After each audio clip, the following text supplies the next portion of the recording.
Ľudia, asi každý ste už videli, čo sa teraz deje na TikToku. House vydal video, že má rakovinu. Tomu mal pred 5 rokmi. Ale ľudia to teraz riešia na TikToku. Vôbec si to neposlali to video. A prosím vás, kto si to myslí, tak to nedávajte na TikTok ani na YouTube. Hlavne je to na celom TikToku.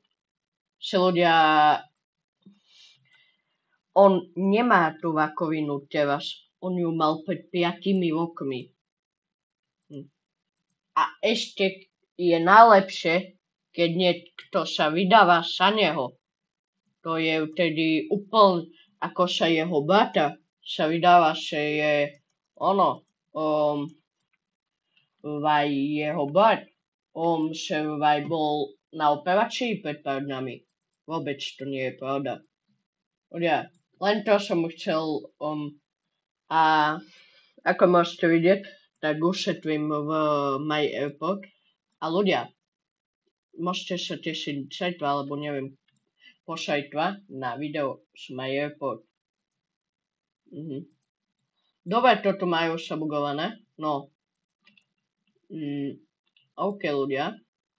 No, že iba to som chcel povedať, že ľudia, prosím vás, nepíšte tie blbosti.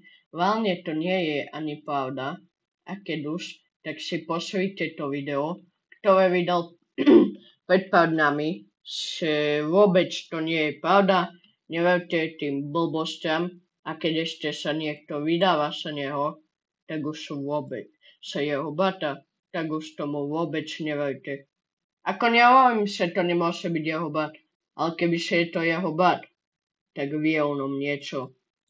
Nehovoril by, že pred pár dňami bol na tej operácii, hlavne bol na nej pred 5 rokmi. Ľudia, len to k Houseovi.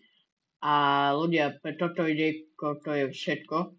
Neviem, aký bude mať názov toto videjko, ale iba toto som vám chcel povedať. Toto videjko je bez všetkého, bez hudby, bez editu. Ľudia, iba toto. Tak, čus.